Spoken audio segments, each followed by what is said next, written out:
नमस्कार, मी सरिता कौशिक. राजकारणात नेहमीच काही ना काही पडद्यामागे सुरूच असतं.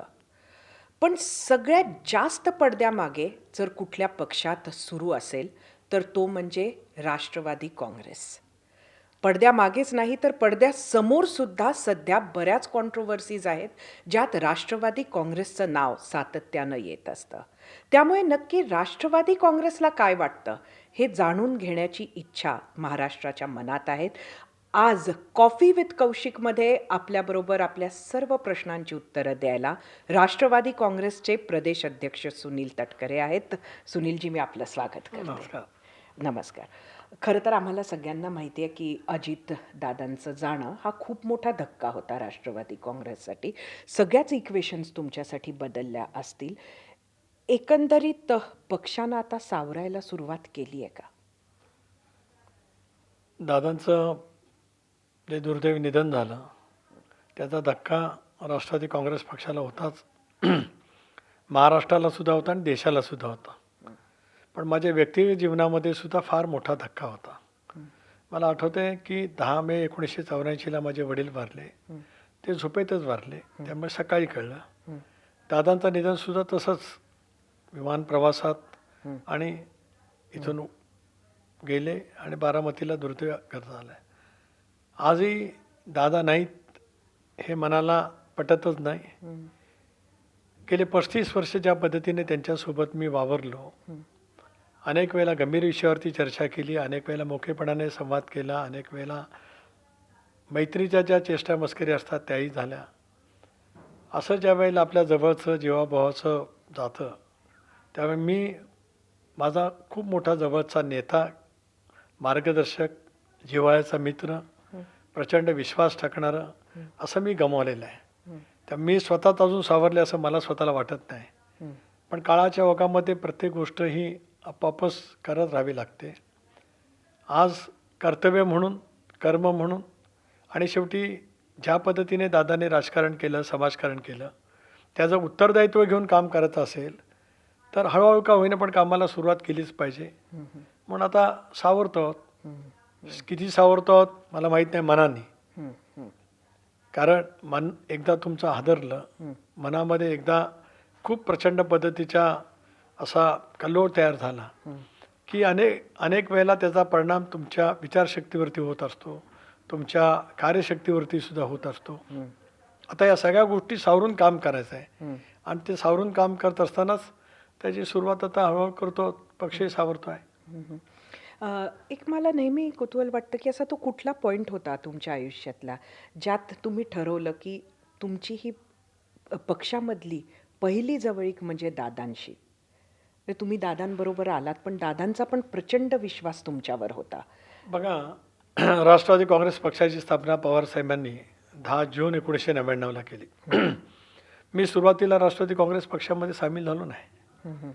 राहिलेला जो काँग्रेस पक्ष होता त्या काँग्रेस पक्षाच्या नेता निवडीसाठी माधवराव सिंधिया दिल्लीहून आले होते. टिळक भवनामध्ये मुलाखती झाल्या.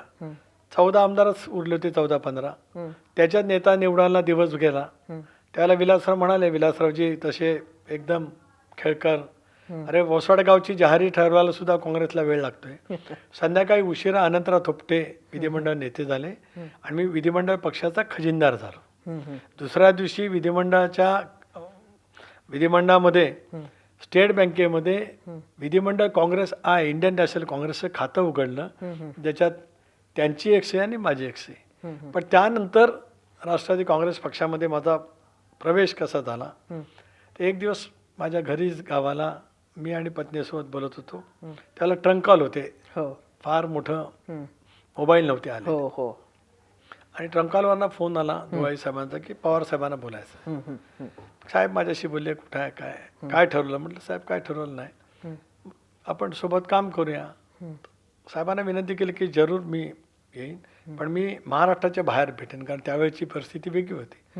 साहेबांनी मला एक विशिष्ट दिवशी दिल्लीमध्ये त्यांच्या 6 JRG रकाबागंज रोड तिथे बोलवलं होतं. योगायोगाने त्याच बंगल्याच्या बाजूला मी गेले 5 वर्षे राहिलो 2 JRG मध्ये.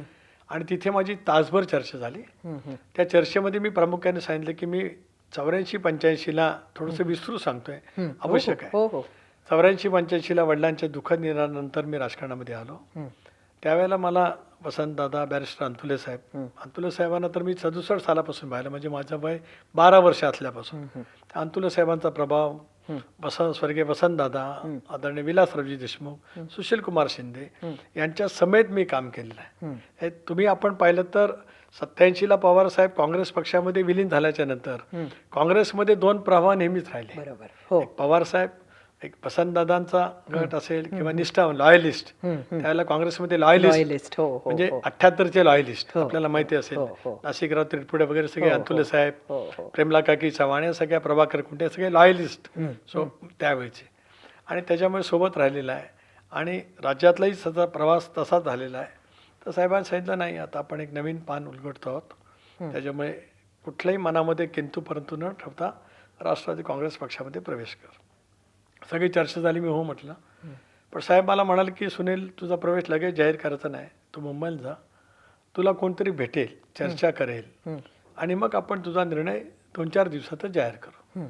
त्या दिवशी मुंबईत आलो, एक दिवस गेला, आणि दुसऱ्या दिवशी फोन आला मला मुंबईला, मी अजित पवार बोलतोय, मला तुम्हाला भेटायला सांगितलं साहेबांनी. मी म्हटलं हो, मला साहेब परवा म्हणालेच की कोणतरी भेटेल म्हणून. म्हटलं आता तुमचा नव्हतं ना सांगितलं, तर आज आपण भेटूया.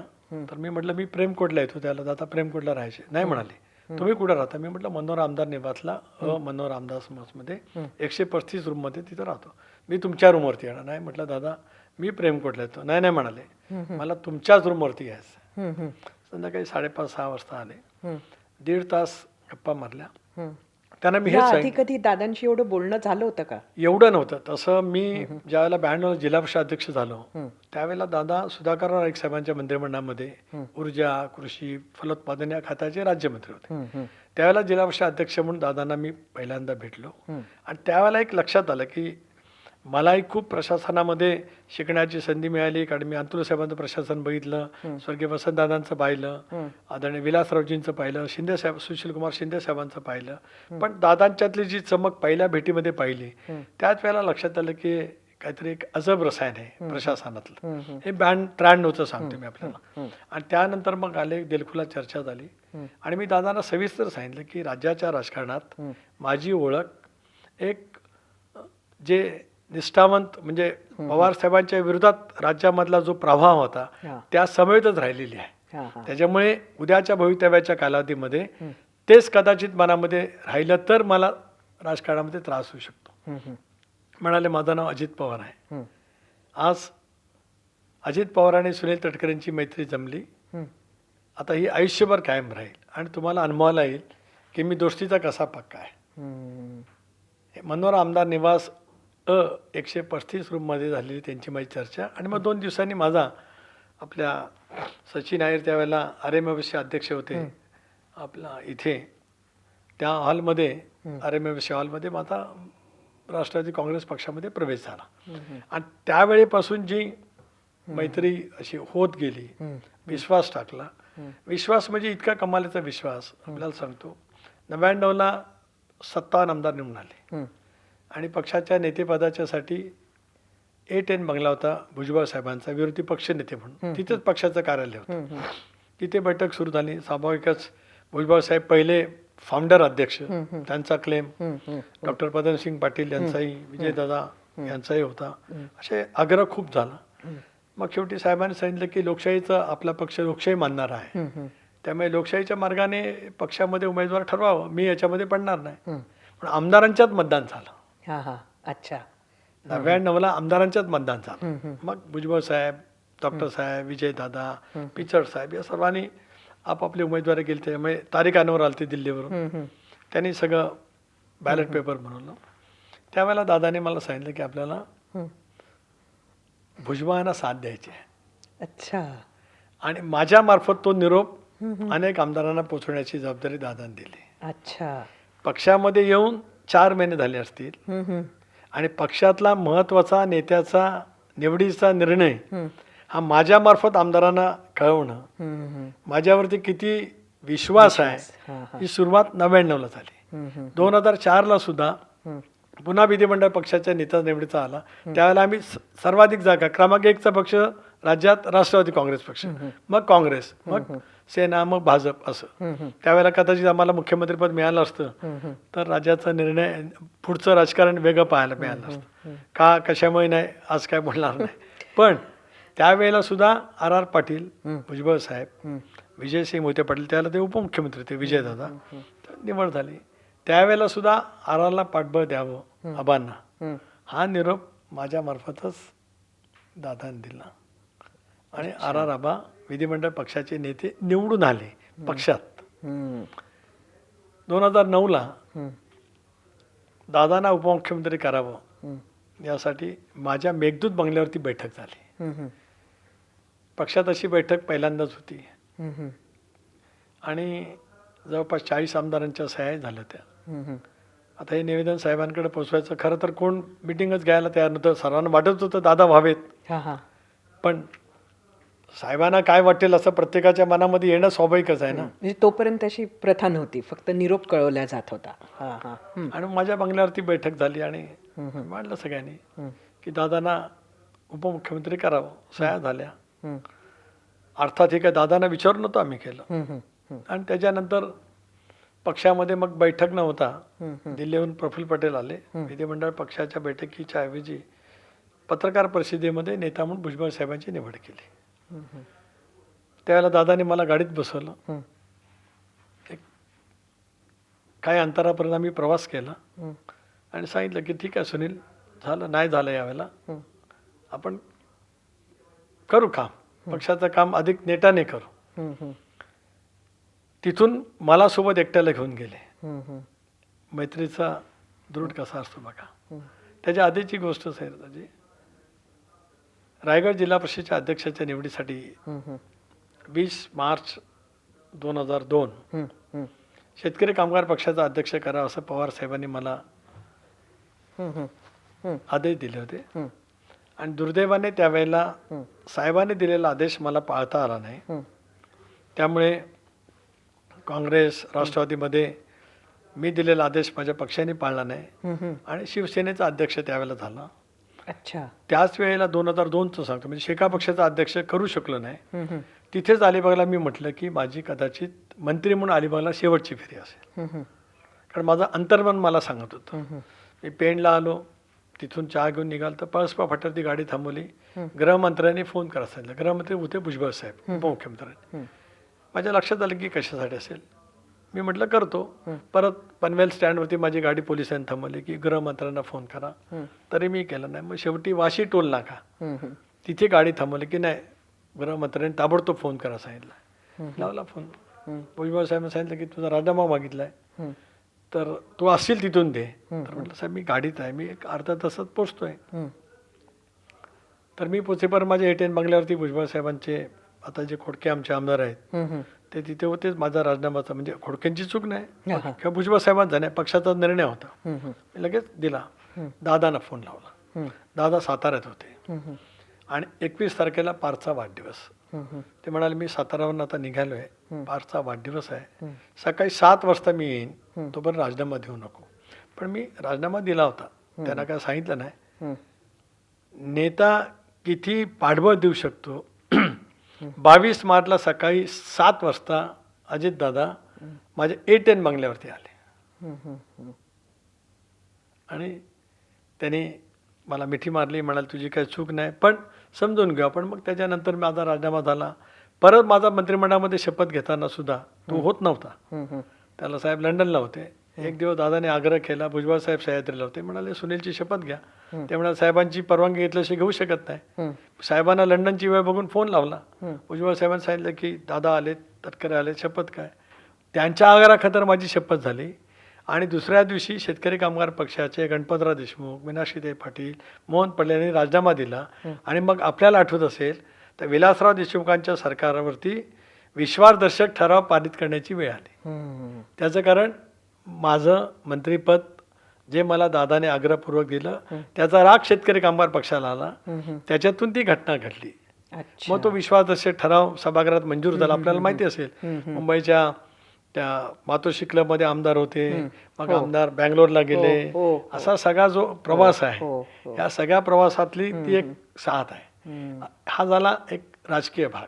त्याच्यानंतर मग दादांवरती झालेले आरोप, माझ्यांवरती झालेला आरोप, दादांनी दिलेला राजीनामा. एक दिवस तुम्हाला सकाळी बोललं, 25 सप्टेंबर होती 2012. मला म्हटलं कुठे आहे, सकाळी 7:30 वाजता बोलले. म्हणाले खूप आरोप होत आहेत, सहन होत नाही, मी आज राजीनामा देणार आहे. तर मी दादांना म्हटलं, दादा तुमच्यापेक्षा वयाने 4 वर्षांनी मी मोठा आहे, पण तुमच्या पायाला हात धुवून सांगतो की तुम्ही राजीनामा पवार साहेबांना सांगितल्याशिवाय देऊ नये. मला तू कुठं चाललास? म्हटलं अलिबागला RR पाटलांच्या सोबत आमच्या SP कार्यालयाचं भूमिपूजन आहे, त्याला चाललो आहे. किती वाजेपर्यंत येणार? म्हटलं 3 वाजेपर्यंत येणार, बोटीने जाणार होतो. त्याला दीक्षित साहेब जे नंतर DG झाले, ते DG हाऊसिंग होते, ते होते सोबत. आणि आलो आणि मग संध्याकाळी दादाने राजीनामा दिला. त्याच्यामुळे नंतर मग साहेबांजवळ ते बोलले, मी त्यांना विनंती केल्याप्रमाणे, आणि मग साहेबांना सांगून तो राजीनामा झाला. मी हे का सांगतो की एक जवळीक त्या ठिकाणी निर्माण झाली. त्याच्यानंतरच्या कालावधीमध्ये सुद्धा 2014ला मग ATR झालं, सिंचनाचे आरोप, मग ते खंड 1 खंड 2 चितळे समिती, त्याचा अहवाल ATR प्रसिद्ध केला.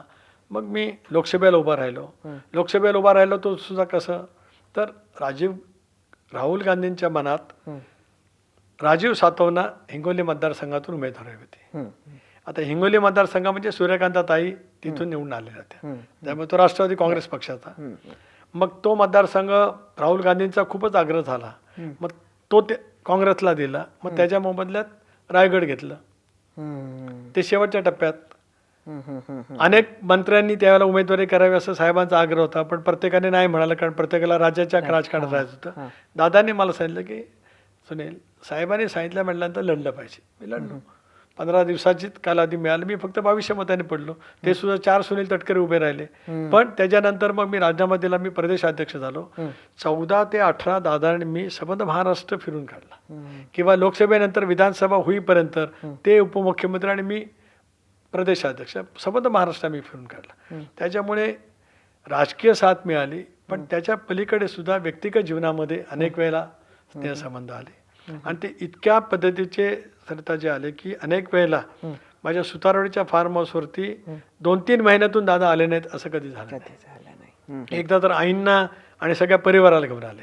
एकदा वाढदिवस साजरा करण्याच्या निमित्ताने आले. एक तर दादांचा वाढदिवस स्वतः कधी त्यांनी जाहीर कधी साजराच केला नाही, पण 99 पासूनच्या त्यांच्या 22 जुलैच्या वाढदिवसात मी नाही असं कधी नाही. यावेळेला मात्र मनाला वेदना होतील.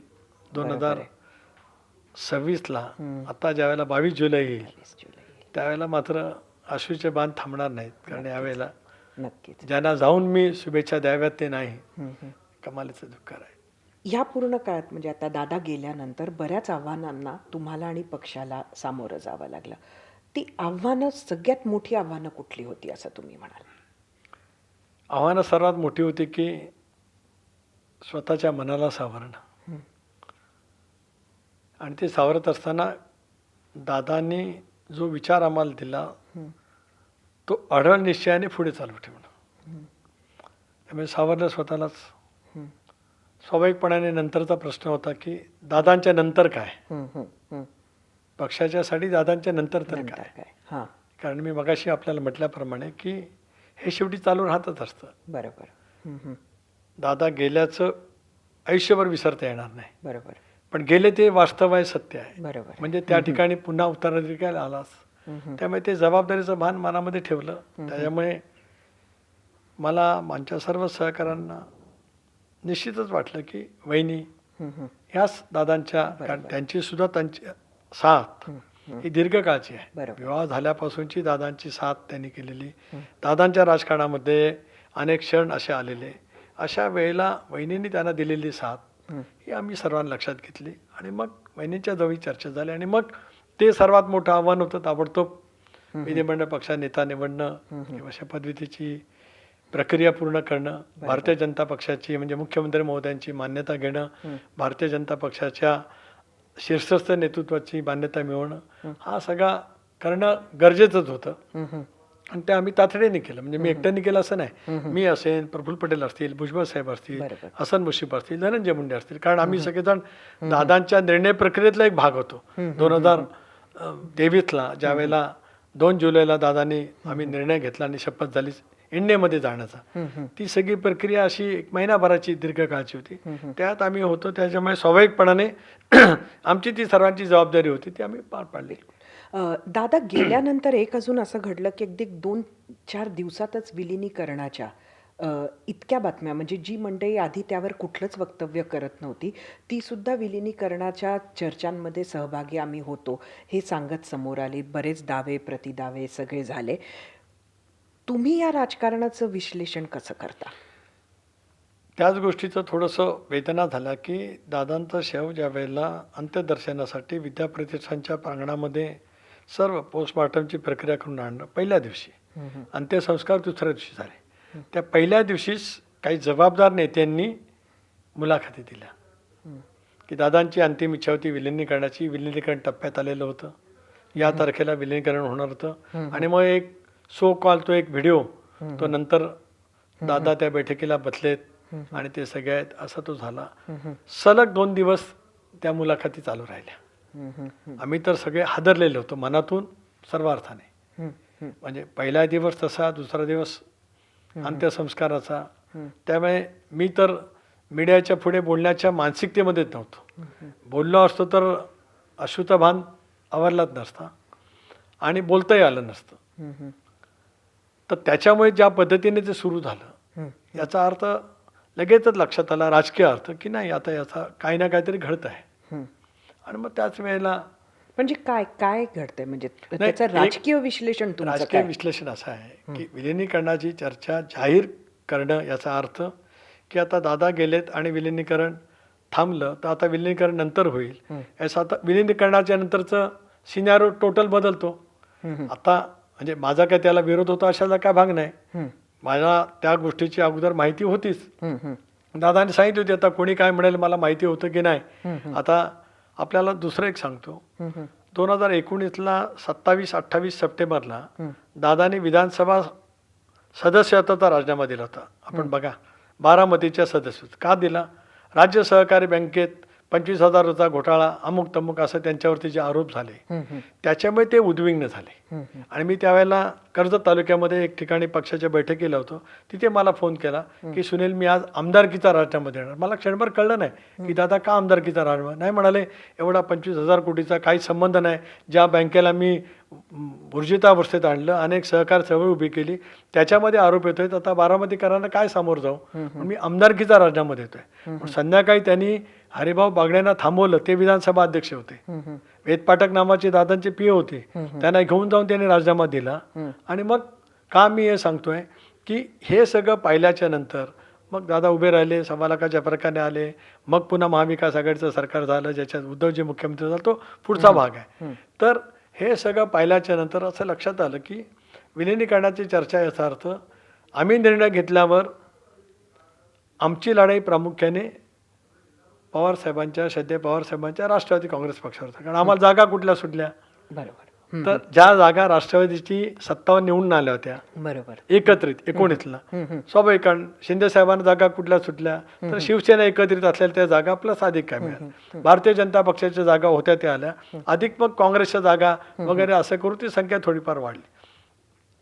त्याच्यामुळे स्वाभाविकच आम्ही 41 आमदार, किंवा आपण पाहिलं असेल की दादाने निर्णय घेतल्यावर आज जे काही दादांच्या बद्दल खूप काही प्रेम आहे असं बोलतात, ह्या सर्वांनी अत्यंत निंदनीय पद्धतीने दादांच्यावरती टीका केली होती. एकेरी भाषेत टीका झाली होती दादांवरती. लोकसभा हल्ल्याच्या नंतर तर दादा राजकीयदृष्ट्या संपुष्टात आलेत असे वल्गना करणारे काही महाभाग आहेत, जे कधी ना काहीतरी बोलावं लागेल. आज तो क्षण नाही, कारण मी अजूनही त्याच्यातून बाहेर आलेलो नाही. पण येईन त्यावेळेला नक्की बोलेल, कारण मी पण 41 वर्षाचा माझ्या राजकारणातला प्रवास आहे. त्यामुळे कधीतरी जे वास्तव आहे, सत्य आहे, ते नक्की सांगेन. तर अशा वेळेला आम्हाला असं वाटलं की मग विलिनीकरण, मग नेता निवड किंवा काय. पण आम्ही ज्या वेळेला कुटुंबाशी बसलो त्यावेळेला सर्वांनी मिळून चर्चा केली आणि मग त्याच्यातून वहिनींचा त्यावेळेला तो शपथविधी पण झाला. मग त्यावेळेला तुम्ही असं का नाही म्हटलं की विलिनीकरणाची चर्चा सुरू होती पण आता ती वेळ नाही आणि आम्हाला आत्ता त्या विषयावर बोलायचं नाही, असं म्हणण्याऐवजी त्यावेळेला तुमची भूमिका अशी होती की अशी चर्चा झाली नाही? नाही, बघा, पहिले 2-3 दिवस तर मी माध्यमाशी संवादच करू शकलो नाही, कारण माझं मनच तयार होत नव्हतं. पण कर्म म्हणून काम करायचं होतं, त्याप्रमाणे इथं आलं, विधिमंडळ पक्षाची निवड झाली, मुख्यमंत्र्यांनी पत्र दिलं, वहिनीची शपथ झाली. त्यानंतर ज्या वेळेला वहिनी उपमुख्यमंत्री म्हणून बारामतीला गेल्या, त्यावेळेला आम्ही ठरवलं की स्वर्गीय चव्हाणसाहेब महाराष्ट्राचे शिल्पकार यांच्या समाधीस्थळावरती जावं, नतमस्तक व्हावं म्हणून आम्ही गेलो. त्यावेळेला मी माध्यमांशी बोललो. त्याला मी हेच म्हटलं, पण विलिनीकरण टप्प्यात आलं यांच्या म्हणण्याचा अर्थ राजकीयदृष्ट्या जो मला भावला, समजला, माझ्यासहित आमच्या सर्व सहकाऱ्यांना असा कळला की नेतृत्व वहिनींकडं जाऊ नये असं त्यांचं. सरळ आहे. अच्छा. असं त्याचा अर्थ काय दुसरा? नाहीतर बघा, आपण विलिनीकरणाची अंतिम टप्प्यात आले, दादांची अंतिम इच्छा पूर्ण करा, अशा अनेक नेत्यांनी वक्तव्य केली. त्यांच्यापैकी कुठल्याही नेत्याने सुनेत्रा वहिनींना निवडा असं म्हटलं नाही. राजकारणामध्ये सावधता बाळगावी लागते इथपर्यंत ठीक आहे, पण तुमचा कॉन्शियस आणि तुमची बोनाफाईड्स हे तुम्हाला साफ करायला लागत असतात. त्यांच्या मनात जर काय स्पष्टता होती तर त्यांच्यापैकी कुणीतरी म्हणू शकलं असतं की ठीक आहे, विलिनीकरण करू, पण वहिनींना नेता निवडव किंवा निवडा. नाही, आपण बघा सगळ्यांच्या मुलाखती, मी तेच म्हटलं. मी ज्या वेळेला कराडला पत्रकार परिषदेमध्ये हेच म्हटलं की कुठल्या पक्षाचं विलिनीकरण एक, आम्ही एनडीएमध्ये आहोत म्हणजे भाजपबरोबर आहोत, त्याच्या तयारी आहे का नाही याची स्पष्टता यावी. 2, आणि कुणीही सुनेत्रा वहिनींना नेता निवडा असं म्हटलं नाही. आणि त्याच्यामुळेच मी जे म्हणतोय त्याच्या पुष्ठर्थ ह्या सगळ्या मुलाखती जर का आपण काढल्यात, अजूनही ट्विटरवर असतील, आपल्याकडे असतील, कोणाचंही त्याच्याबद्दलचं काही वक्तव्य नाही. ठीक आहे, विलिनीकरण आलो तर टप्प्यात ठीक आहे, पण दुर्दैवी घटना घडली, त्याच्यामुळे दादा असतानाचं विलिनीकरण आणि दादा नसतानाचं विलिनीकरण खूप फरक आहे ना. बरोबर. पण मग राष्ट्रवादी शरदचंद्र पवार पक्षाचा खास राग तुमच्यावर आहे असं वाटतं, म्हणजे प्रफुल्ल पटेलांवरही रोष आहे, पण निशाण्यावर, टार्गेटवर तुम्हीच आहात असं आम्हाला वाटतं. तुम्हाला तसं वाटतं का? तसं आहे का? वाटतं, पण मी टार्गेटवरती केवळ आत्ता घटना घडली तेव्हापासून नाही. ज्या वेळेला दादांची साथ मला मिळते आहे, माझ्यावरती विश्वास आहे, हे जसं जसं संघटनेमध्ये समजायला लागलं, मग ते 2004 पासूनच माझ्याकडे असूयाच्या नजरेने बघणारे काही पक्षामध्ये तयार झाले. पण मला आज त्याच्याबद्दल काही बोलायचं नाही, कारण दादांची साथ माझ्या पाठीमागे होती, त्यांचं प्रचंड पाठबळ पाठीमागे होतं. त्यामुळे 9 असेल, 14 असेल, 14 ते 18 तो असेल, 19ला दादांची झाली शपथ सकाळची, पहाटेची नाही सकाळची, त्याबद्दलचं केलं गेलेलं भाष्य असेल, किंवा त्यानंतरचं झालेलं असेल 22-23 या सगळ्या प्रवासामध्ये मला नेहमीच टीकेचं लक्ष गेलं. 23मध्ये सुद्धा दादाने निर्णय घेतला, त्यावेळेला सुद्धा टीकेचं सर्वाधिक लक्ष मीच होतो. स्वाभाविकपणाने आहे. अशा वेळेला दादाचे माझे जे ऋणानुबंधाचे संबंध राजकीयदृष्ट्या सुद्धा राहिले, ते ज्यांना वाटलं, त्याच्यामुळे मी टीकेचं लक्ष आहेच. 1-2 मिनटं घेतो की दादांचं आणि माझं कसं प्रेम होतं. आपल्याला आठवत असेल तर 2014ला मी सत्तेवरती आलो आणि मग विरोधी पक्षनेता धनंजय मुंडे झाले. विरोधी विधान परिषदेचे सभापती म्हणून त्याला आमचं बहुमत होतं, राष्ट्रवादीचं. पक्षाची इच्छा होती की शिवाजीराव देशमुख साहेब आज नाहीत, मला शिवाजीराव देशमुख साहेबांनी पण खूप आशीर्वाद दिले वसंतदादांच्या नंतर, आणि मी त्यांच्यासोबतच काम करतो त्यावेळेला, आणि त्यांच्यावरती अविश्वासाचा ठराव आला. तर अविश्वासाचा ठराव आला, तो पक्षाने आणायचं ठरलं म्हणून आला. त्याच्यामध्ये सुद्धा काही त्रुटी होत्या, मतदान अधिक मिळवण्याचं, त्याही जी जबाबदारी साहेबांनी दादांनी माझ्यावर सोपवली ती आम्ही पार पाडली, कारण त्यावेळेला आम्हाला काही मतांची गरज होती. सभागृहात चर्चा आली. सभागृहात चर्चा होऊ नये असं मी कामकाज सल्लागार समितीमध्ये मांडलं होतं की आपण एकवेळीचा ठराव करू, मतदान करू, कारण एक ज्येष्ठ नेते आहेत, त्यांच्याविरुद्ध एकदा ठराव आला की चर्चा झाली की मग चर्चा कुठल्याही दिशेला जाऊ शकते. पण त्यावेळेच्या काही नेत्यांनी, मी कोणाची नावं घेत नाहीत, की त्याने आग्रह धरला नाही, चर्चा झाली पाहिजे. सभागृहात चर्चा झाली. शरद रणपिसे साहेब असतील, तिकडनं रामदासबाई कदम असतील, दिवाकरजी रावते असतील, माणिकराव ठाकरे असतील, या सर्वांची खूप भाषणं झाली आणि ती राष्ट्रवादी काँग्रेस पक्षावरती टीका टिप्पणी करण्यात आली. अगदी 78ला पवारसाहेबांनी पुनर्स्थापन केलं त्याच्याबद्दलचं सुद्धा खंजीर कुपतला इथपासूनचं वक्तव्य झाले. शेवटचं भाषण माझं. मी 1.5 तास भाषण केलं. हे सगळे मुद्दे खोडून काढले. अगदी 78चा पुलोचा प्रयोग साहेबांनी जो केला त्याचं माझी जी काय माहिती होती त्यावेळची ती सांगितलीच. पण मी बोलत असतानाच माझं भाषण अशा फ्लोला असतानाच दादा वरच्या गॅलरीत आले 15-20 आमदारांना घेऊन. का तर सगळी खालची प्रेस वरच्या गॅलरीत आली कारण माझं भाषण खूप वेगळा फ्लोला आणि वेगळ्या दरात चाललं होतं. तर दादा वरती आलेले मी पाहिलं नव्हतं. माणिकराव ठाकरे उभे राहिले आणि म्हणाले की यांचा आवाज तटकऱ्यांचा आवाज वाढला तर का तर त्यांचे युवराजवरती आलेत म्हणून. दादावरती मी बघितलं तर दादा आहेत आणि बाजूला 15-20 आमदार बसलेले आहेत. मी क्षणभर म्हटलं म्हणजे मी माझं समय सूचकता किंवा याचं कौतुक नाही करत. मी म्हटलं कृष्णा कल्ले आज वारल्या आजच. त्याने एक सुंदर भावगीत केलं आहे. परिकथातल्या राजकुमारा स्वप्नी माझ्या येशील का. माझा राजकुमार मला स्वप्नात नाही मला बघायला इथे आला आहे. पण तुमचा राजकुमार कुठं आहे त्याला राहुल गांधी राहायचे बाहेर 15-15 दिवस परदेशात वगैरे वगैरे. खूप त्याच्याबद्दलची चर्चा त्यावेळेला वेगळी होती. तर तुमचा राजकुमार तुम्हाला दिसतही नाही. हा तो किस्सा का सांगतो तर माझं भाषण ऐकण्यासाठी दादा पहिल्यांदाच त्यांच्या इतक्या 40 वर्षाच्या विधिमंडळाच्या प्रवासात विधान परिषदेच्या गॅलरीत बसले असतील ते तेवढाच तोच एक क्षण. याच्या पूर्वी कधी बसले नाही त्याच्यानंतर कधी बसले नाही. प्रश्न असा आहे की आपल्या सहकार्याचं भाषण प्रभावी होतं याचं कौतुक करण्यासाठी नेता येतो. आणि भाषण संपून ज्याला मी खाली गेलो त्याला त्यांनी मानलेली मला मिठी. कारण काँग्रेसनी आमच्यावरती केलेले आरोप पवार साहेबांवरती आणि पक्षावरती ते ज्या पद्धतीने मी खोडून काढले आणि ते कृष्णा कल्लेंचं वाक्य जे बोललो दादा आल्याच्या बद्दलचं माणिकराव बोलले ते ती जी मिठी आहे ती अजून मला आठवते. तर माझ्या सांगण्याचा मधीत अर्थ असा आहे की त्याच्यामुळे टीकेचं लक्ष मी स्वाभाविकच आहे. आणि कोणाच्या मनातले काय मनसुबे असतील कारण मी मगाशी म्हटलं आताही बोलतोय वहिनी उपमुख्यमंत्री व्हावा असं ज्यांना होऊ नये असं ज्यांना ठाम वाटत होतं त्यांना नंबर 1 मीच दिसणार. स्वाभाविकच आहे. त्याच्यामुळे ते मी भोगतोय ना गेले 2 महिने जे आपण पाहताय ते सरळपणाने तेच चाललेलं आहे. टीकेचं लक्ष. सुनीलजी तुम्ही जे म्हणता मान्य की म्हणजे खूप मोठा आघात आहे तुमच्यावरही पक्षावरही आणि त्यात कोणाचं दुमत असेल असं वाटत नाही.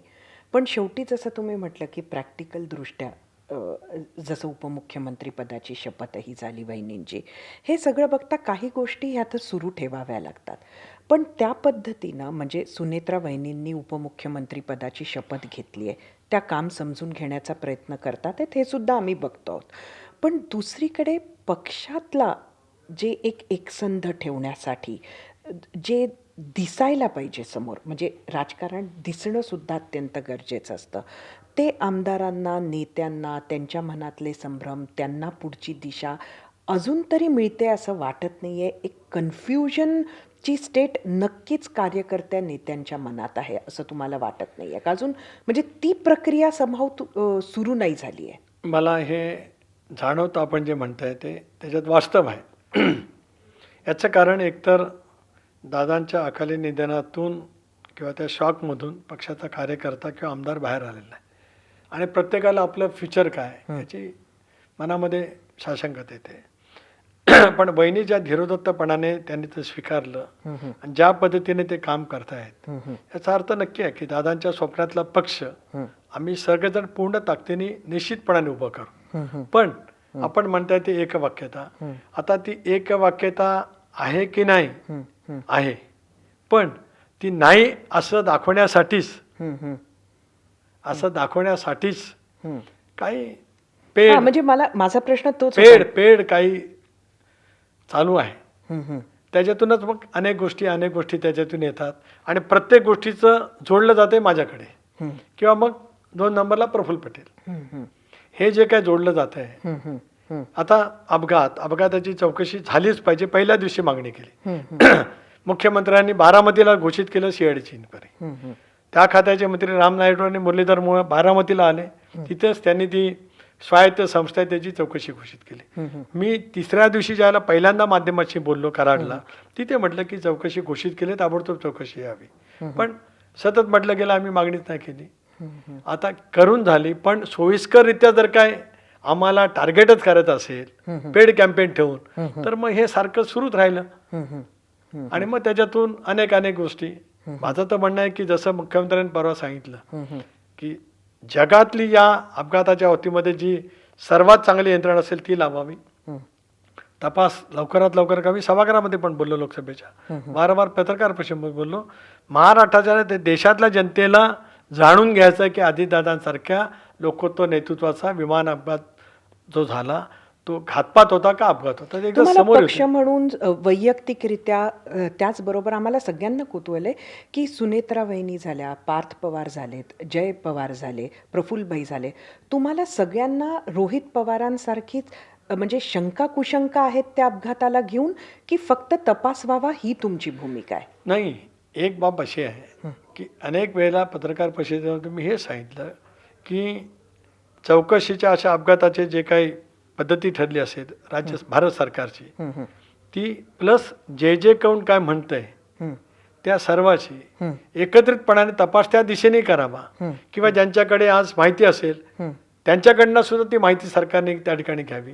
कारण शेवटी एकदा शंका उपस्थित झाली, मग ती तुमच्या मनात आहे का माझ्या मनात आहे याच्यापेक्षा ती सर्व जनतेच्या मनात आहे असं समजून त्याची चौकशी झालीच पाहिजे. हा एक महत्त्वाचा भाग आहे. आणि मग घात की अपघात याचं साधन ते अहवाल आलं पाहिजे. जसं मुख्यमंत्री म्हणाले त्या दिवशी कोण असेल आणि तो सापडला तर बुडदा सुद्धा खणून काढून आम्ही करचं मुख्यमंत्र्यांचं परवाचं भाषण. आमची भावना तीच आहे, पण ते लवकर यावं. त्याच्यामुळे कसं होतंय की पण याचा फॉलोअप करताय का तुम्ही?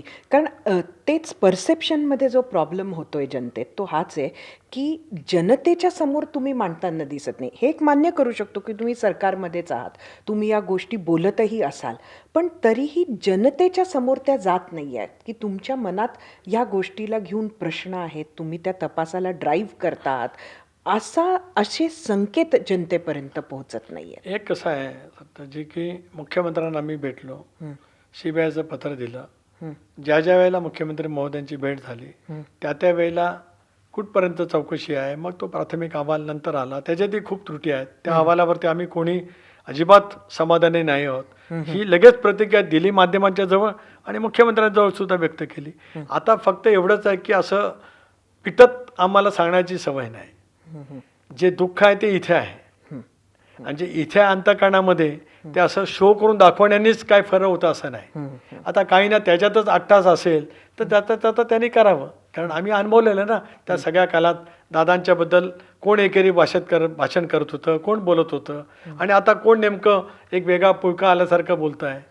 असं आहे, 2 पद्धतीने जनतेचे सार आणि जनतेला कळत असतं आम्ही काय बोलतो की आमचं नातं काय राहिलेलं आहे दादांशी, हे लोकांना माहिती आहे. मी मगाचे 4-5 क्षण सांगितले, याच्यापेक्षा किती राजकीय क्षण आहेत की 24 तास जरी बसलो ते क्षण विसरता येणार नाहीत. पण शेवटी एका बाजूला ती चौकशी सुरू आहे, त्या चौकशीच्याबद्दल नेमकं काय किंवा त्याची दिशा काय हे समजून घेतलं. पण दर खेपेला माध्यमाला सांगण्याचं गरज काय, याचं कारण माध्यमांना म्हणजे जनतेच्या समोर, माध्यम म्हणजे मी माध्यमांना दोष देत, आणि मग एका बाजूला ते सगळं सुरू ठेवत असताना आम्ही कोण काय बोलत नाही ही दुसरी बाजू करण्यासाठीच. असं आहे की कोणीतरी सांगितलं की 3-4 वेळा प्रेझेंटेशन झालं, पुरावे त्या तपास यंत्रणेकडे द्यावे ना, शेवटी तपास कोण करणार आहे ना, तुम्ही मी करू शकत का, जे बोलतात ते करू शकत. तपास यंत्रणा या देशातल्या बाबासाहेब आंबेडकरांचे संविधान दिलं, त्याच्यात प्रत्येकाचं काम त्यांनी नेमून दिलेलं आहे ना, त्याचं काम त्यांनीच करायचं आहे. ज्या तपास यंत्रणा उद्या सीबीआय असेल किंवा भारत सरकारची स्वायत्त यंत्रणा असेल, राज्यातलं CID असेल, त्यांचा ते तपास करतील. आमच्याकडे एखादी पूरक माहिती पुरावा असेल तो मांडावा पण जनतेसमोर की हा पुरावा आहे, आणि तो त्यांच्या पुढे पण द्यावा ना. फक्त पुरावा असं म्हणत होत नाही ना, असेल तो जरूर द्यावा. अजूनही माझं म्हणणं आहे जरूर दिला जावा, कारण दादांचं दुर्दैवी निधन हे महाराष्ट्राच्यासाठी खूप दुर्दैवी आहे. महाराष्ट्राने खूप गमावलं आहे. जसं विलासरावजी गेले, गोपीनाथराव गेले, RR आबा गेलेत, पतंगराव गेलेत, असे प्रमोद महाजन साहेब, सगळे वेगवेगळ्या राजकीय पक्षांतील नेते असतील, पण महाराष्ट्राला पुढे नेणारे नेते होते, द्रष्टे नेते होते. तसं दादांच्या जाण्याने महाराष्ट्राने खूप काही गमावले. अशा वेळेला ते गेले कशामुळे, घात की अपघात, सत्य आलंच पाहिजे. त्याच्यात आमच्या मनामध्ये तर आग्रही भूमिका आहे. फक्त आम्हाला इतरांसारखं नाही म्हणता येत, त्याला काय करायचं. दादा गेल्यानंतर एक ॲक्टिव्ह एंट्री राजकारणात झाली आहे पार्थ पवारांची. एक प्रयत्न आधी पण झाला होता, पण त्यानंतर मात्र दादा असताना ते सक्रिय नव्हते. आता दादा गेल्यानंतर थेट पार्थ पवार आता राज्यसभेवर गेले आहेत.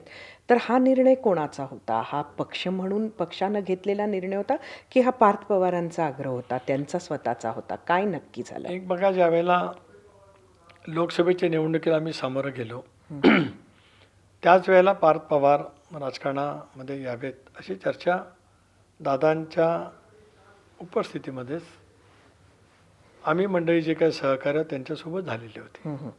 आणि त्याच्यामुळेच त्यावेळेला राज्यसभेवरती पार्थ जावेत हे पक्षामध्ये एक ठरलं होतं.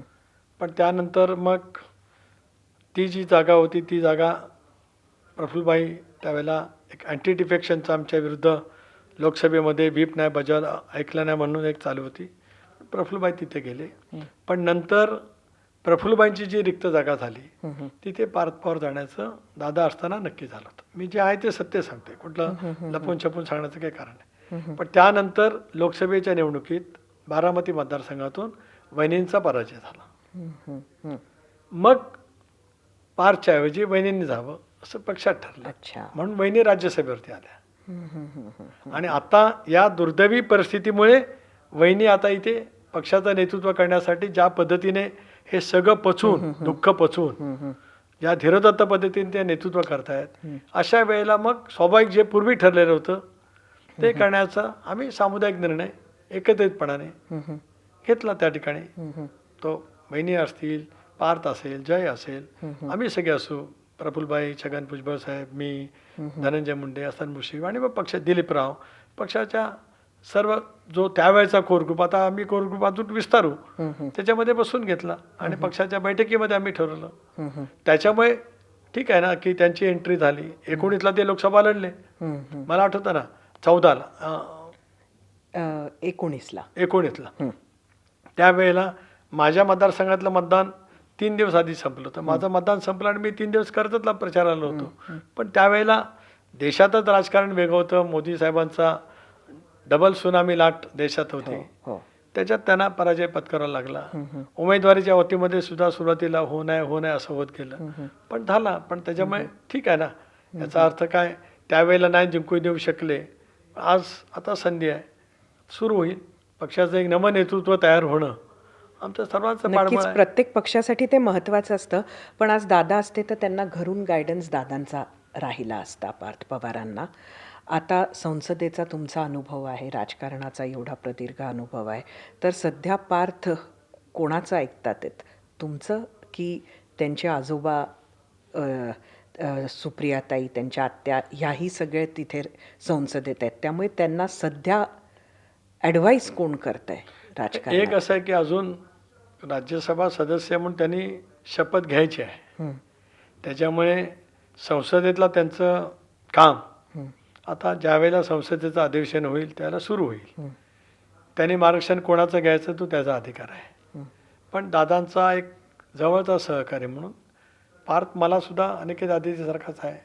त्यामुळे माझा अनुभवाचा मला जेवढा सल्ला देता येईल तेवढा मी देईन. पण याचा अर्थ त्यांनी सध्या साहेबांचा किंवा त्याच्या आत्यांचा म्हणजे सुप्रियाताईंचा सल्ला घेऊ नये असं मी कशाला म्हणेन.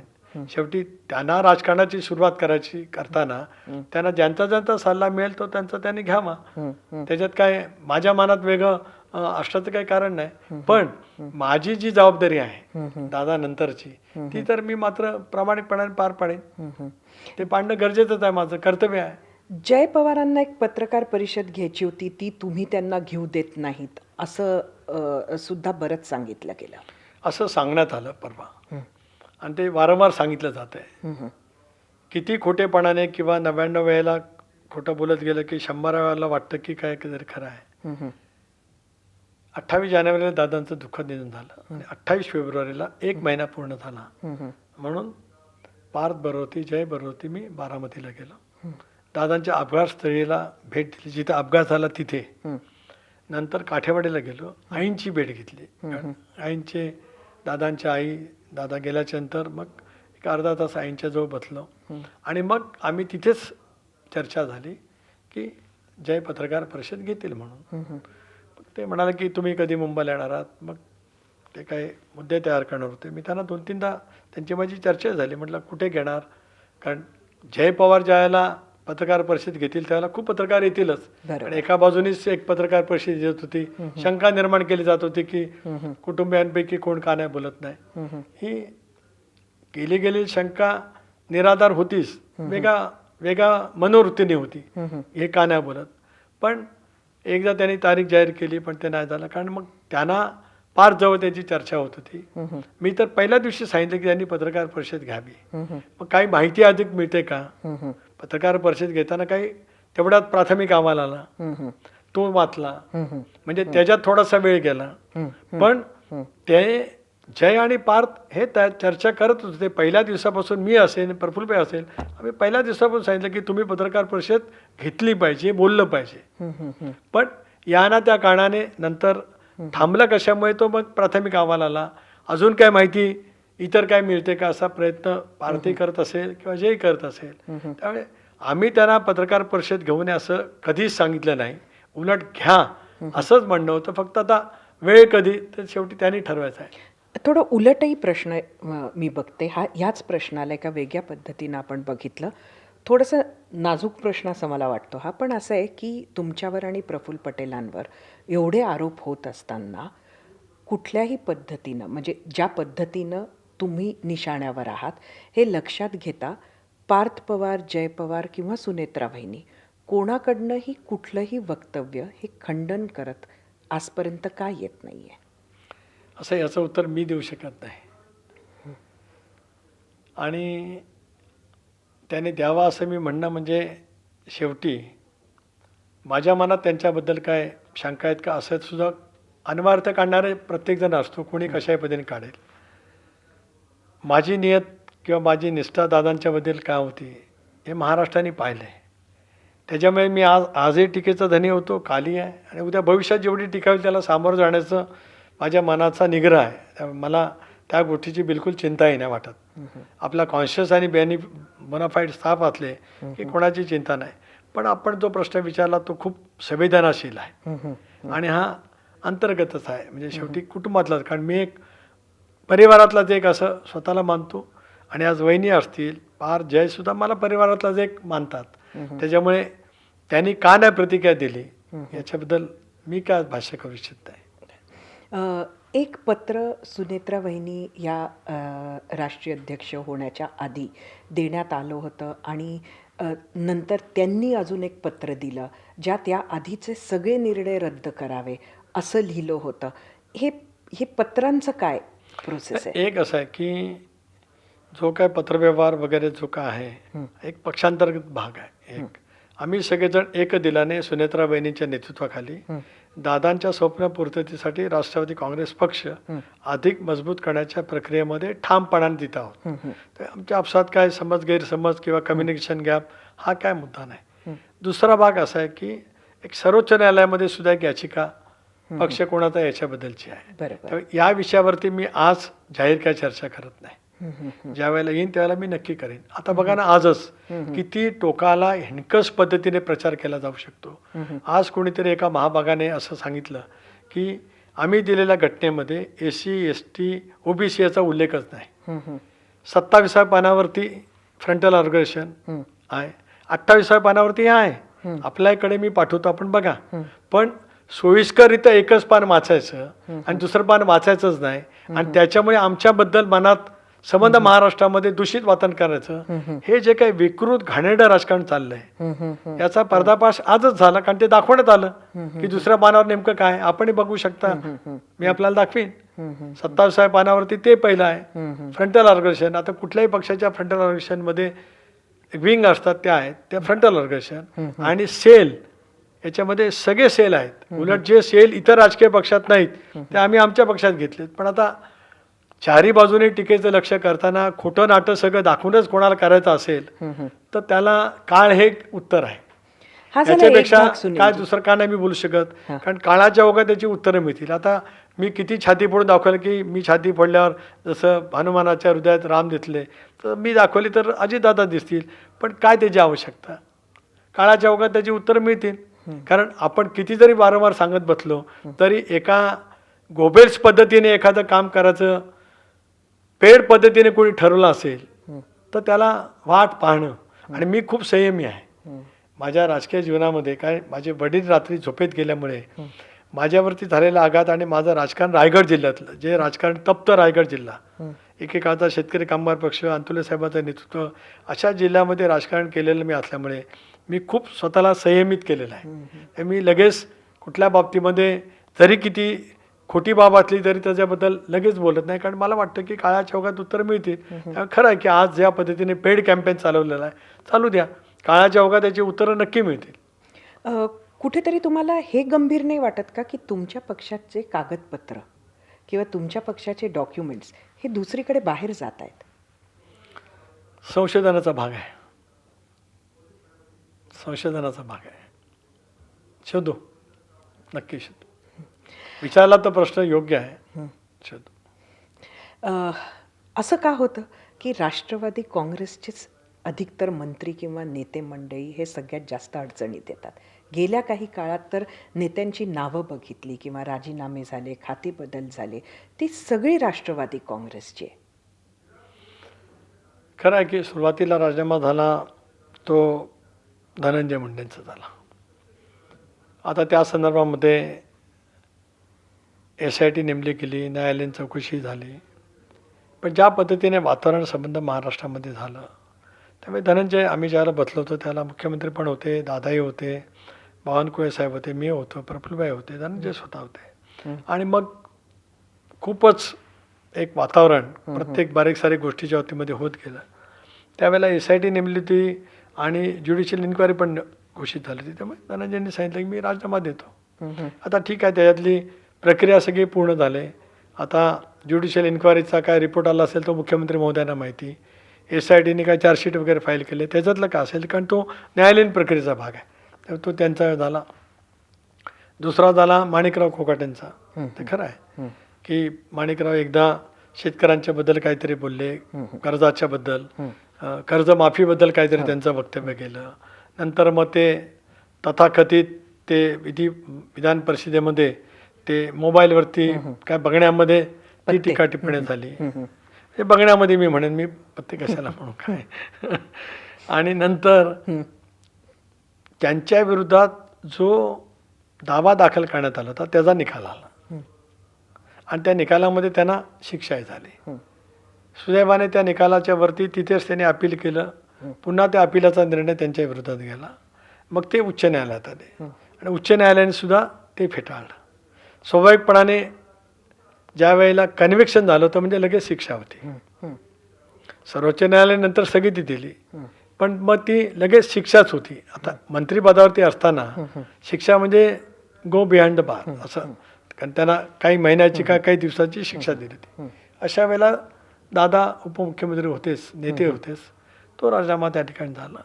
आता खरं आहे की आता ह्या सगळ्या बाबतीमध्ये राष्ट्रवादी काँग्रेस पक्षांच्याच नेत्यांचा राजीनामा झाला. इतरांवरती आरोप झाले नाही का? झाले. इतरही पक्षांच्या नेत्यांवरती झाले, जरूर आरोप झाले. पण घडले खरं की बाबा राष्ट्रवादी काँग्रेस पक्षांच्याच नेत्यांचा राजीनामा झाला, ही वस्तुस्थिती आहे. मी काय आता सध्याही परिस्थितीमध्ये बघितलं तर रुपाली चाकणकरांवर खरात प्रकरणात बरेच आरोप होतात आहेत. आम्ही पण बघत आलो आहे की आपल्या पक्षात रुपाली ठोंबरे यांचा सातत्यानं विरोध राहिलेला आहे चाकणकरांना.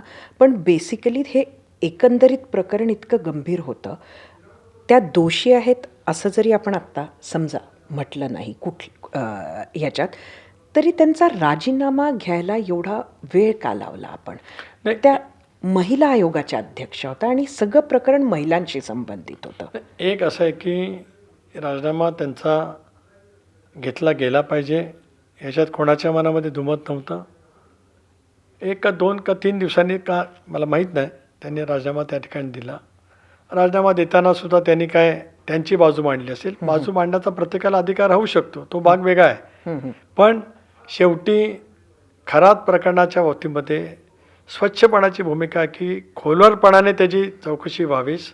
या नराधमाला जितकी कठोर शिक्षा द्यायची असेल ती त्या ठिकाणी दिली जावीस.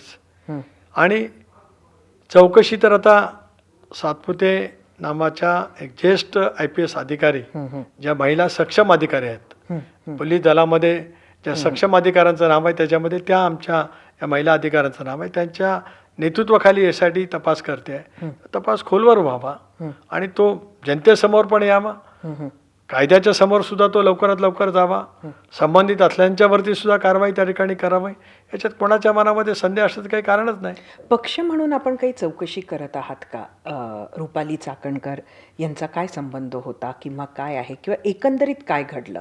म्हणजे जी चौकशी सरकार पातळीवर होते ती होते, पण पक्ष म्हणून त्या तुमच्या सदस्य आहेत आणि गंभीर आरोप झाले, काही चौकशी तिथं होते का? नाही, एक असं आहे की ज्यावेळेला SITच्या मार्फत चौकशी होते की ज्याला आपण मोस्ट ऑथेंटिक म्हणतो, आपण चौकशी पक्षपातीवरती करणं आणि SITची चौकशी याचा अर्थ ती खोलवरपणाने तुमचा किती कशा पद्धतीने संबंध आला असेल, संबंध म्हणजे व्यवहाराशी कुठला असेल, इतर काय असेल, तर तो सगळा त्या ठिकाणी येत असतो आणि तो आपापच तो अधिक खरा मानला जात असतो आणि त्याच्यामुळे ते येईलच ना सत्य. त्याच्यात काय संदेह असण्याचं काही कारणच नाही. तो तपास ज्या वेगाने SIT करते आहे ती बाब अतिशय महत्त्वाची, कारण अनेक महिला भगिनींच्या आयुष्याचा तो प्रश्न आहे आणि म्हणूनच या बाबतीमध्ये स्वच्छपणाची भूमिका आहे की लवकर तपास होऊन न्यायालयीन प्रक्रिया सुरू होऊन फास्ट ट्रॅक कोर्टामधून सुद्धा जे काय करायचं असेल, जो न्याय व्यवस्थेतला भाग असेल तो कठोरात कठोर त्या ठिकाणी करावा. त्यात तुमच्यावरही काही आरोप झाले, तुम्ही त्याचं स्पष्टीकरणही दिलं, तुमचं कापलेलं बोट म्हणजे काहीतरी ते रक्ताचा अभिषेक वगैरे असे आरोप झाले, ज्यावर तुम्ही आधी बोललात. पण नक्की तुमची ओळख कशी झाली खरातांशी? तुमचे काय संबंध होते? एक असं आहे की अनेक राजकीय पक्षांतील नेते, त्यांच्यासोबतचे त्यांचे फोटोही आले, म्हणजे सर्वच राजकीय पक्षांचे. मी कोणाची नावं घेऊ, माझंही आहे, मी नाही कुठं म्हटलं. कोणाशी ओळख असणं किंवा कोणाच्या कुठल्या कार्यक्रमाला जाणं याचा अर्थ ती व्यक्ती विकृतपणाने काय करते आहे हे माहीतच नसतं ना. आता इतके हजार लोक ज्या वेळेला वेगवेगळ्या कारणाने त्या ठिकाणी गेलेत, काय त्यांच्या लग्न विवाहाला किंवा कुठल्या समारंभाला सुद्धा गेले असतील, काही मंदिरामध्ये सुद्धा जातात. आता आपण सगळेजण भक्त असतो, तर अनेक वेळेला मंदिरामध्ये सुद्धा जात असतं. याचा अर्थ त्यांच्या त्या अत्यंत घृणास्पद कृत्यात कोण सहभागी आहे असं म्हणणं म्हणजे त्या प्रत्येकावरती अन्याय होईल. तपासामध्ये येईल ना कोणाचा काय संबंध असेल तो यावा लवकर. पण त्याच्यामुळे जसं मुख्यमंत्र्यांनी सांगितलं की फोटो आहेत म्हणजे सगळे दोषी आहेत असं नाही. ही बाजू जी मुख्यमंत्र्यांनी मांडली ते खरं आहे ना, कारण अनेक वेळेला अनेक ठिकाणी इतर बाबतीमध्ये सुद्धा आपण पाहतो की अनेकांचे फोटो येतात, तो कुठल्या तरी गुन्ह्यात अडकला असतो, मग तो याच्यावर फोटो म्हणजे यांना माहिती, असं अनेक अगदी बाळासाहेबांपासूनचे अनेकांचे फोटो वेगवेगळे इतर गुन्हेगारी व्यक्तीचे. कारण अलीकडे तर कॅमेराची गरजच नाही ना. आता मोबाईलमुळे एका वेळेला किती माणसं बाजूला उभी असतील ते प्रत्येकजण फोटो काढत असतो. याचा अर्थ ती ज्याचा फोटो आहे त्याला तुम्ही ओळखतात असं सुद्धा नाही. इथे ओळखणं असा कोण नाकारत नाही, पण ओळख असणं याचा अर्थ त्यांच्या कृत्यात घाणेरड्या कृत्यात सहभागी असणं संबंधच नाही. तरी कोणाच्या मनात शंका असेल तर ती SIT तपास निपक्षपातीने करते आहे. येऊ द्या ते लवकर. काय तुमची खराची ओळख कशी झाली आठवते का? झाली, आता मला ते आता आठवत नाही, झाली ना, एक दोनदा झाली. त्यांच्याकडे लग्नालाही गेलो होतो, तो भाग वेगळा आलाय. कसं आहे की माझ्यासहित अनेकांच्या भेटी झाल्यात किंवा लग्न विवाहाल तर प्रचंड प्रमाणावरती गर्दी होती.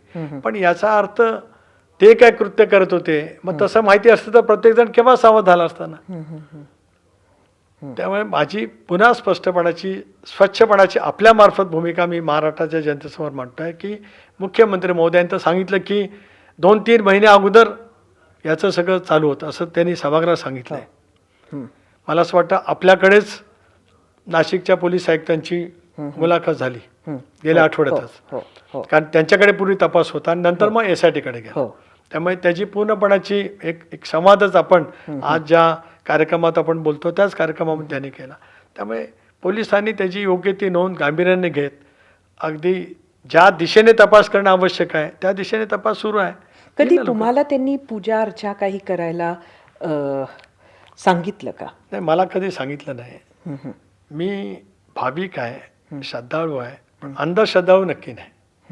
मी वर्षातून एकदा तुळजापूरला जातो, पंढरीच्या विठ्ठलाचं दर्शन घ्यायला जातो, अक्कलकोटला जातो, कधी शिर्डीला जातो, कधी वणीच्या मंदिरामध्ये जातो.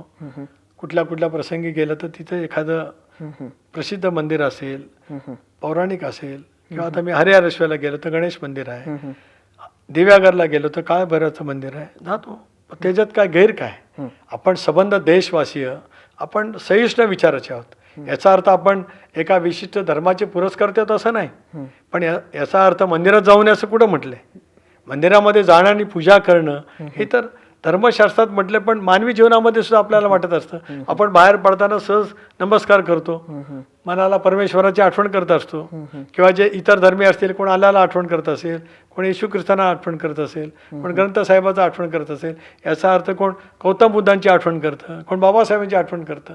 याचा अर्थ काय काय वेगळं असं मानण्याचं काही कारण नाही ना. दादा गेल्यानंतर अर्थ खातं गेलं राष्ट्रवादीकडनं, ते स्वाभाविक आहे, बजेट मांडायचं होतं वगैरे वगैरे. पण आता महिला आयोगाचं अध्यक्षपदसुद्धा भाजपकडे जाणार असं बोलल्या जात आहे. ह्यात किती तथ्य आहे? नाही, कारण एक असं आहे की महाविकास आघाडी असतानाच हे वाटप त्यावेळेला झालं. रुपाली चाकणकरांची प्रदेशाध्यक्ष म्हणून निवड झाली त्यावेळेला एकसंघ राष्ट्रवादी काँग्रेस पक्ष होता. महिला आयोगाचा अध्यक्ष सुद्धा झाला त्यावेळेला त्या उद्धवजींचं सरकार असताना झाल्यानंतर पुन्हा मुदतवाढ मिळाली. माझ्या सांगण्याचा मतितार्थ काय की त्यावेळेला जे काही वाटप झालं त्याच्यातला काही भाग कंटिन्यूड झाला. आता इतर महामंडळ जे आहेत त्या संदर्भामध्ये एक समन्वय समिती नेमली गेलेली आहे. भारतीय जनता पक्षाकडून बावनकुळेजी आणि प्रदेशाध्यक्ष रवींद्र चव्हाण आहेत, शिवसेनेकडून शंभूराज देसाई आणि उदय सामंत आहेत, राष्ट्रवादी काँग्रेस पक्षाकडून सुनील तटकरे आणि हसन मुश्रीफ आहेत. आम्ही मधल्या कालावधीमध्ये बसलो होतो, परंतु काय महामंडळ आम्ही वर्गवारी केले, अ वर्ग, ब वर्ग दर्जा. कारण काही महामंडळ मंत्रिपदाच्या दर्जाचे आहेत, बरोबर, काही राज्यमंत्री पदाचे आहेत, काही आणखीन वेगळे आहेत. त्याची आम्ही एक वर्गवारी केली आणि मग तिन्ही नेत्यांना आम्ही भेटलो होतो. तिन्ही नेते म्हणजे देवेंद्रजी, शिंदेसाहेब आणि दादा, किंवा तिघांनी या संदर्भात मार्गदर्शन करावं. मग असं ठरलं की स्थानिक स्वराज्य संस्थांच्या निवडणुका झाल्याच्या नंतर आपण बसू. त्यामुळे पहिल्या नगरपालिकेच्या झाल्या, मग महापालिकेच्या झाल्या, जिल्हा परिषद झाल्या. दुर्दैवाने आज दादा नाही आहे, पण त्या बाबतीमध्ये बैठक झालेली नाही.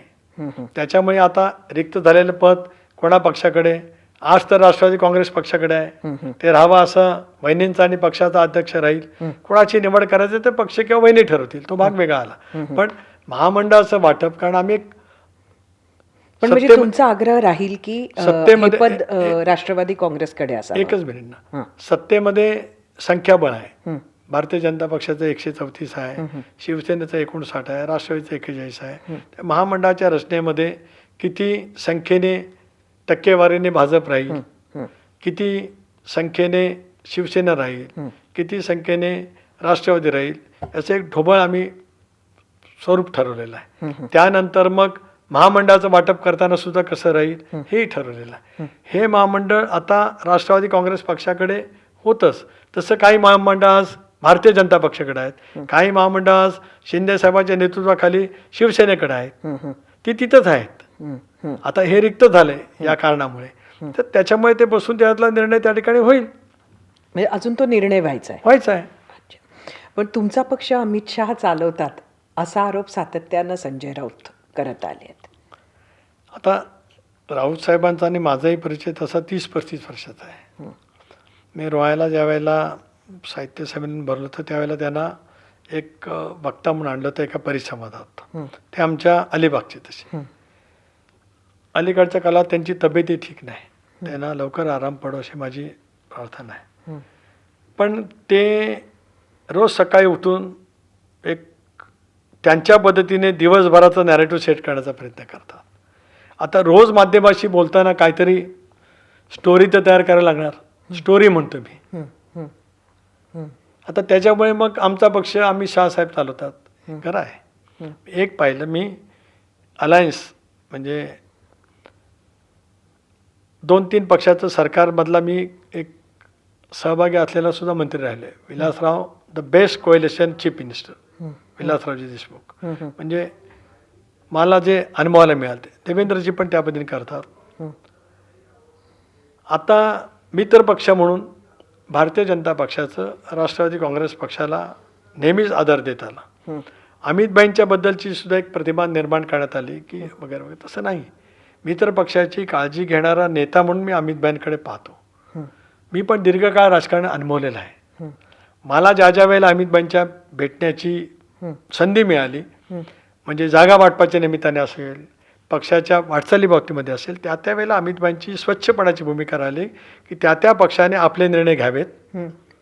पण मित्र पक्षाचा सन्मान मुख्य पक्ष म्हणून भारतीय जनता पक्ष करेल.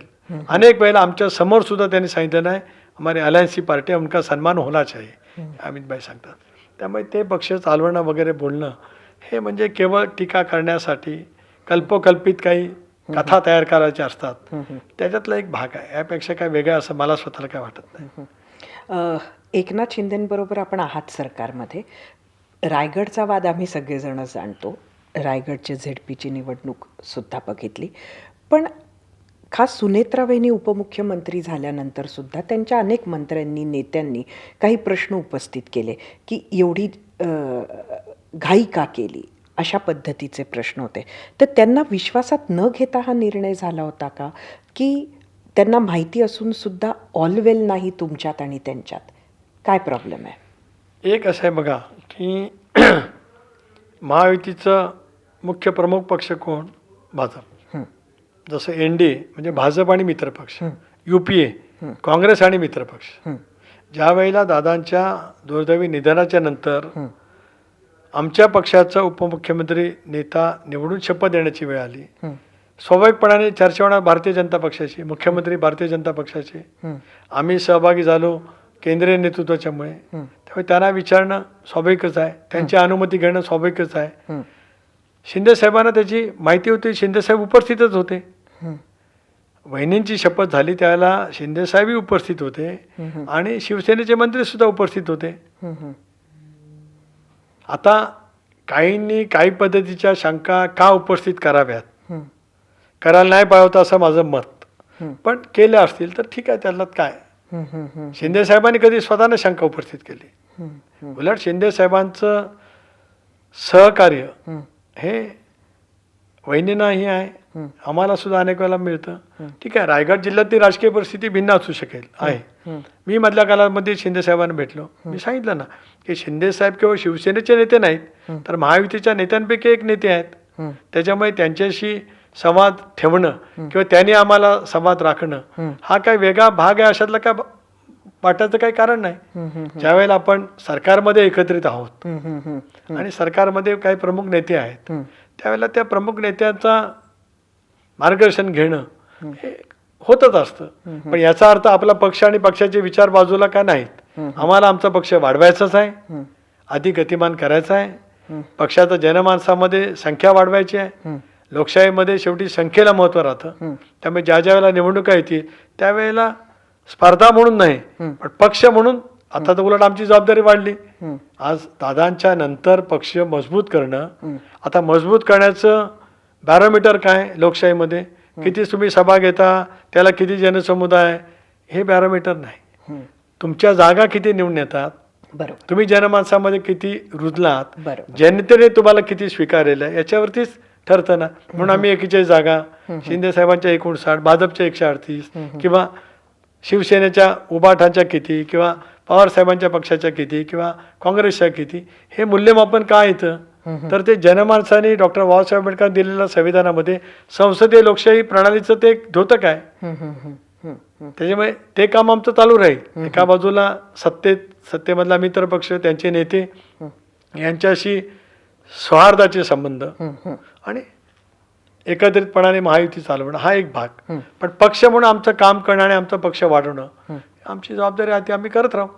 एक अजून चर्चा सुरू आहे, म्हणजे मध्यंतरी काही बातम्या आल्या इंटरेस्टिंग होत्या. एक होती ऑपरेशन टायगरची, की राष्ट्रवादी शरदचंद्र पवार पक्षाचे खासदार हे फुटून शिंदेंकडे जाणार अशी एक बातमी होती. तर दुसरीकडे काल तुमचे सुनील शेळकेंनी परत एकदा विलिनीकरणाबद्दल काही ते बोललेले आहेत. तर नक्की काय होतंय म्हणजे तिकडनं कोणी इथे दुसरीकडे जातंय की परत काही नव्यानं होतंय? काय काय एक्झॅक्टली परिस्थिती आहे? एक कसं आहे की ऑपरेशन तुतारी, ऑपरेशन टायगर असं काहीतरी काल परवा ज्योतिताई म्हणाल्याचं मी ऐकलं. खासदार आता नवीन राज्यसभेत ते एक आक्रमक नेते आहेत. एका कुठल्या तरी सभेत माझ्या लोकसभेच्या त्यावेळेला त्या आल्या होत्या. कदाचित गुहागरला की दापोलीला असतील. मी त्यांचे मांडणी पण पाहिली, भाषणाची मांडणी. प्रत्येकजण आपापली शैली असते. आता खरोखर शिंदे साहेब किंवा एखादी भूमिका काय होत असेल तर ते त्यांनाच माहिती. कारण शेवटी राजकारणामध्ये किंवा आता आम्ही भूमिका घेतली ती काय एका 2 जुलैला आम्ही सत्तेमध्ये आलो. म्हणजे 1 जुलैला निर्णय झाला असं नाही. त्याच्या मागे काही दिवस ते चालू असतंच. तसं चालू आहे की नाही मला माहीत नाही, मी अनभिज्ञ आहे. आता तो उल्लेख त्यांच्याच प्रवक्त्याने केला आहे. तो कशामुळे केला, काय केला मला ज्ञात नाही. त्यामुळे मी त्याच्यावरती काय बोलू इच्छित नाही, बोलणं उचित नाही. कारण शेवटी राजकारण त्यांच्या पक्षाचं किती मजबूत करायचं तो शिंदे साहेबांचा अधिकार आहे आणि ते त्यांच्या पद्धतीने करत राहतात. हा भाग राहिला. आता सुनील शेळकेंनी जे वक्तव्य केले ते काल केले, तर त्यांनी वक्तव्य करत असताना काय वाक्य बोललेत, त्यांच्या मुलाखतीमध्ये त्यांना विचारलेल्या प्रश्नाचं उत्तर देताना बोललेत की सुमोठं बोललेत. कारण माझं आणि कालपासून त्यांचं काय विषयावरती बोलणं नाही. तर ते असं म्हणाले की सुनेत्रा वहिनींच्या नेतृत्वाखाली सगळे एक असतील तर आम्हाला मान्य आहे. म्हणजे आज दादांच्या नंतर आम्ही जो निर्णय घेतला आहे तर वहिनी राष्ट्रीय अध्यक्ष आहेत, उपमुख्यमंत्री आहेत. आता हे ज्यांना मान्य असेल त्यांनी विलिनीकरणामध्ये आम्हाला हरकत नाही असं त्यांचं वक्तव्य आहे. म्हणजे ऑपरेशन टायगरपेक्षा काहीतरी ऑपरेशन परत घड्याळ करून ही खिडकी दरवाजा उघडणं तिकडच्या खासदारांना असं मानायचं का? हे ते नाही, संकेत असं आहेत का? असं असं म्हणावं असं का मी म्हणत नाही. कारण एक सुनील शेळके माझ्या पक्षाचे एक आमदार आहेत. दुसऱ्या निवडणुकीत तर पहिल्या निवडणुकीत 92,000ने आले, नंतर 1.25 ते 1.5 लाख फरकाने आलेत. त्यांचं नगरपालिका जिल्हा परिषदेमध्ये त्यांनी 100% यश मिळवलं आहे. एक उत्तम काम करणारा सहकारी आहे. पण राजकीय विधान त्यांनी काय म्हणजे त्यांचा हेतू काय तसंच एक सरळ आहे. सुनील शेळके एक सरळ कार्यकर्ता आहे. असं डावपेच वगैरे बिचारायला माहीत नाही, ते सरळ पद्धतीने काम करते. काय कॉन्टेक्स्टमध्ये ते बोललेत खरंच मला माहीत नाही, मी समजून घेईन. पण तशी चर्चा समजा त्या लॉजिकल यांची असेल तर वहिनीला तो निर्णय करावा लागेल ना. कारण वहिनी आज अध्यक्ष आहेत. वहिनी आज अध्यक्ष आहेत. तशा चर्चेचं कुठं सूर आले तशातला काय भाग नाही. पण सुनील अण्णा काल बोलले काय, त्याच्यानंतर मग अण्णा बनसोडे काहीतरी बोलले दिल्लीमध्ये. ते काय डॉक्टर बाबासाहेब आंबेडकरांचं पुतळ्याचं काम बघायला गेले होते, त्यामुळे ते काय त्या ठिकाणी बोलले. पण तसा काय असेल तर तो निर्णय वहिनीच त्या ठिकाणी घेतील, कारण त्या आज आमच्या नेत्याही आहेत. आणि शेवटी कसं आहे की आज राष्ट्रवादी काँग्रेस पक्ष म्हणजे पवार म्हणजे पवार साहेबांनी बरोबर उभा केलेला पक्ष, अजितदादांनी उभा केलेला पक्ष, असं एक ते समीकरण आहे. बरोबर. आता त्या समीकरणामधला जो काय असेल विषय तो त्या स्तरावरती होईल. पण एक नक्की आहे की कुठलेही निर्णय करताना दादा असताना सुद्धा किंवा आता नसताना सुद्धा आम्ही एकत्रितपणे बसू. पण शेवटी निर्णय नेतृत्वाचा असतो. चर्चाही होत असते वेगवेगळ्या विषयावरती, मतं असतात, मतं मांडली जातात, पण कन्सेन्सस असतं. अनेक वेळेला असं कुठल्याही पक्षात ती पद्धती आहेच, त्या पद्धतीने होईल. तुमचं शेवटचं शरद पवारांशी बोलणं कधी झालं? खरं सांगू की माझी आणि साहेबांचं बोलणं आम्ही निर्णय घेतल्यापासून मधल्या कालावधीमध्ये भेट फक्त लोकसभेमध्ये 1-2दा झाली. राष्ट्रपतीच्या अभिभाषणाच्या वेळेला लोकसभेमध्येच, कारण त्यावेळेला पूर्वीसारखा सेंट्रल हॉल नाही तर लोकसभेमध्ये, तिथे साहेब बसले, तिथे जाऊन मी त्यांना नमस्कार केला. वहिनी त्याला राज्यसभेत आलेल्या होत्या. त्यानंतर आम्ही निर्णय घेतल्यावर एकदा चव्हाण प्रतिष्ठानला आम्ही 2दा भेटायला गेलो. एकदा मी आणि मंत्री गेलो, दादा होते, प्रभूभाई होते. दुसऱ्या दिवशी आमदार, मी आणि होतो, त्यावेळेला साहेबांची भेट झाली. आणि त्यानंतर एका दुर्दैवी क्षणाला भेट झाली, म्हणजे दादांचं निधन झालं. त्याला हॉस्पिटलमध्ये बारामतीच्या शासकीय दवाखान्यामध्ये ज्यावेळेला गेलो त्याला तिथं साहेब होते, तिथे भेट झाली. तिथून मी त्या प्रतिष्ठानला आम्ही बसलो तर तिथं भेट झाली. पण त्यानंतर काय माझी भेट झाली नाही, त्याच्यामुळे काय बोललं नाही. पण ज्या दिवशी दादांचं दुःखद निधन झालं त्यावेळेला आम्ही गेलो, साहेबांना वंदन केलं. साहेब बसा म्हणाले. दुसऱ्या नंतर विद्या प्रतिष्ठानला गेलो, तिथेही बोललो. कारण काय शेवटी माझ्यासारख्याच्या राजकीय प्रवासामध्ये सध्या साहेबांचं योगदान, आशीर्वाद मोठे राहिलेले आहेत. त्याच्यामुळे तो काय कुठे वेगळा भावना मनामध्ये असं काही कारण नाही. खरं आहे की आम्ही दादांच्या नेतृत्वाखाली एक निर्णय घेतला. ही वस्तुस्थिती ती नाकारण्याचंही काही कारण नाही. तो घेतला, तो त्यावेळेला कॉन्शियसली घेतला. दादांचंही निग्रहपूर्वक भूमिका होती की आपण इंडियामध्ये गेलं पाहिजे, सत्तेमध्ये असलं पाहिजे, देशाला पुढे नेण्याचं काम मोदी साहेब करतायत, इथे करतायत, तर आपण त्याच्यामध्ये असलं पाहिजे. या विचारातून आमचा सहभाग त्या ठिकाणी झाला.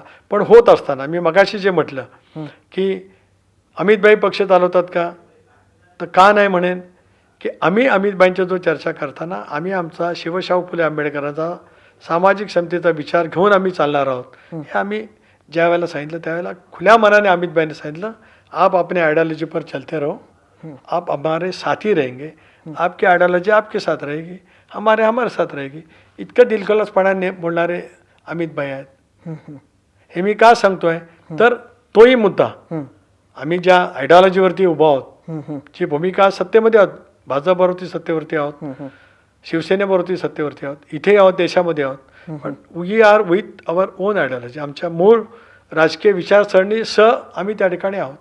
आणि देशात आताच झालं असं नाही, ज्या वेळेला आघाडीच्या राजकारणाची अपरिहार्यता आली, 77 साली आपल्याला आठवत असेल की आणीबाणी चूक की बरोबर याच्यात मी जाणार नाही. पण आणीबाणीच्या नंतर सगळे राजकीय पक्ष जनता पक्षात विलीन झाले, ज्याचं नेतृत्व जयप्रकाश नारायण यांनी केलं. त्याचे समाजवादी होते, प्रजा समाजवादी, संयुक्त समाजवादी, जनसंघ पण विलीन झाला, इतर अनेक पक्ष विलीन झाले, अनेक पक्षांचं मिळून जनता पक्ष झाला. याचा अर्थ ते तसंच होतं अशातला काय भाग नाही. पण नंतर जनता पक्षाचं विघटन झालं, पुन्हा राहिलेलं जनता पक्षाचं विघटन झालं. आताही अजून 2 जनता पक्ष आहेत, एक देवेगौडांजींचा आहे, नितीश कुमारजींचं आहे, त्यांचंही नाव जनता पक्षात, काहीतरी नावं असतील वेगवेगळी. माझ्या सांगण्याचा मतीत अर्थ काय, आघाडीच्या राजकारणाची अपरिहार्यता आल्यामुळे अनेक वेळेला आपल्या देशात उजवे डावे आणि मग मध्यम असं एक फ्रेझॉलॉजी आहे. उजवे म्हणजे एकदम आणि डावे म्हणजे एकदम डावी विचारसरणी वगैरे वगैरे. पण अनेक वेळेला देशाच्या राजकारणात आघाडीच्या राजकारणाची अपरिहार्यता आली त्यावेळेला सत्तेमध्ये केंद्रात असो किंवा राज्यात असो भिन्न विचारसरणीचे राजकीय पक्ष सुद्धा एकत्रित आले. देशाच्या एकतेसाठी आले असतील किंवा वारंवार निवडणुका होऊ नये म्हणून असतील, पण आले. ती काय अपरिहार्यता असं मानण्याचं काही कारण नाही. पण ज्या वेळेला एखादी नेतृत्व, एका पक्षाचं नेतृत्व येण्याची शक्यता अलीकडच्या कालावधीमध्ये कमी होते, त्यावेळेला 2 राजकीय किंवा 3 राजकीय पक्ष एकत्रित येणं आणि सत्ता स्थापन करणं हे देशात आपण अनेक राज्यात पाहतो आहोत. काही राज्यांचा अपवाद सोडला तर, किंवा काही राज्यात भारतीय जनता पक्ष एक हाती आहे. नक्कीच. ह्यातून एक मतितार्थ मी सुद्धा काढते की बरेच ऑप्शन्स प्रत्येक पक्षाच्या समोर आहेत, हे सुद्धा ह्यातून सिद्ध होतं सध्याच्या राजकारणामध्ये.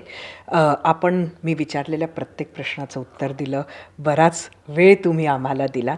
जाता जाता एक सांगेन की सतत रोज तुम्ही अजितदादांशी बोलत असाल, काय सगळ्यात जास्त मिस करता? I miss Ajitdada in all way.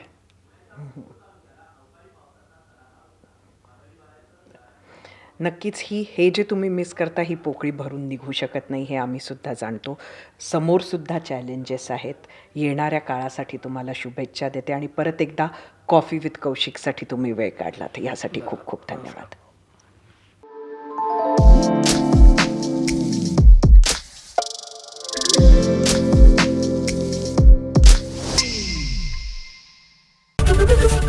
ABP माझा, उघडा डोळे बघा नीट.